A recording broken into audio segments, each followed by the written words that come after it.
I wasn't planning to stop. I just needed somewhere to wait out the storm. The highway was flooding, and every turn looked like the last.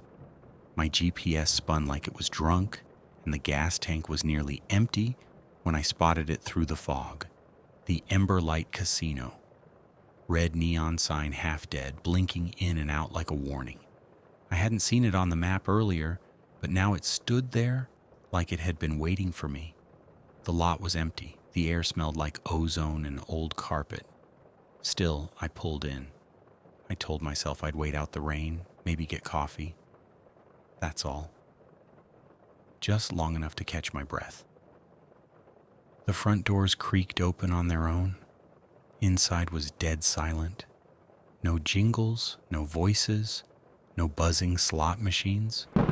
Just that thick casino carpet, old and red, stretching endlessly in every direction. It looked like something out of the 70s. No cameras, no digital anything. It felt like time had stopped the moment I walked in. But everything was on. The roulette wheels spun slowly. The dice at the craps table looked freshly tossed. I called out. No one answered. Then I saw it. A single blackjack table, lit like a stage. Cards stacked. Chair pulled out just enough to feel like an invitation. I don't remember walking toward it. I was just suddenly there. The dealer sat across from me. I didn't see him arrive. He was pale, too still, eyes black like wet stone. He didn't smile, didn't blink, just said one hand. His voice sounded dusty, like it hadn't been used in years. I played, 21. He nodded once, dealt again. I won again. He never said a word.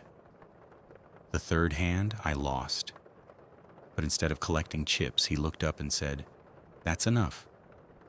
I stood up, a little confused, and turned to leave. The exit I came through? Gone. Just a hallway now, where the doors should have been. Long. Too long. I turned back to the table. The dealer was gone. Just gone.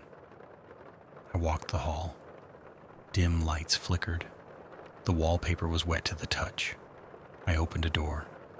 Another casino room, almost identical but rearranged, like someone had shifted the layout in their sleep. I opened another door. The same room. I walked in circles, opened 10, 15, maybe 30 doors, and every single one of them led back to the same room. Same tables, same lighting, same smell. That's when I started marking the rooms, took chips off tables, scratched X's in the walls, flipped chairs. But the deeper I went, the more marks I found I hadn't made. Neat little chip stacks, labeled with names I didn't recognize. Some had dates. Some had dust on them. One had my name, and today's date. I hadn't put it there. That's when I knew I wasn't the first. In the next room, I found a long mirror leaning against a wall. As I passed it, something moved. I stopped, backed up. My reflection didn't match. He blinked slower, smiled slightly when I didn't. He raised a hand to wave. I didn't move. He kept waving. Then he stepped back, out of frame. I kept going.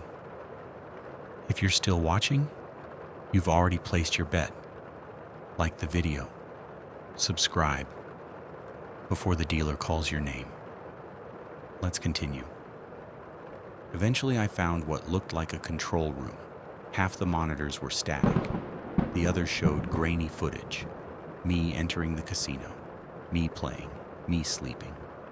One showed me at the front doors, knocking to get in. Another showed me behind the dealer's chair, just standing. But the scariest one? It showed someone else walking through the casino. A woman, lost, crying.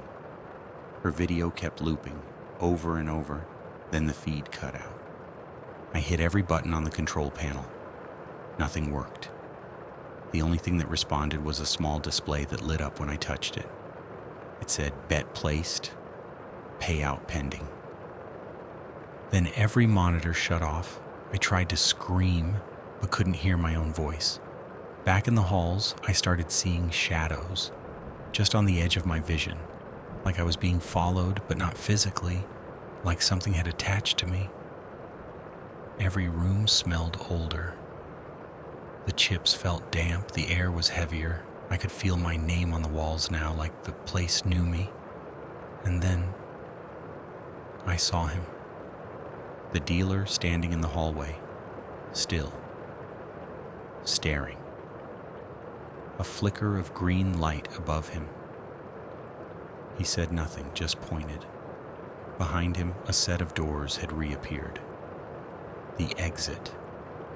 I ran, shoulders hit the door. It burst open. I stumbled outside. The sky was gray, but not storm gray. It looked painted, like a bad movie backdrop. The cars in the lot were all rusted. One had a rotary phone inside. Another had a newspaper from 1986 on the dashboard. I pulled out my phone. No signal, no apps, just a single notification. Game in progress. I turned back to the casino. It was gone. Not just closed, vanished. Just trees and road where it had stood. I drove until the sun rose. I drove past 3 more exits before I dared stop again. But something in me hasn't come back. The sky still looks flat. My phone's clock hasn't moved in 36 hours. I haven't eaten, I'm not tired, I just feel watched. And the worst part? I started dreaming in colors. Red carpet, green felt, and the black eyes of the dealer. I wake up with a chip under my pillow. Always black, always cold. This morning it had an engraving I hadn't seen before. We're ready for you. And right under it, your turn. If this story made you think twice about road trips in the rain, like and subscribe. There's always another casino, always another hand. I'll see you at the next table.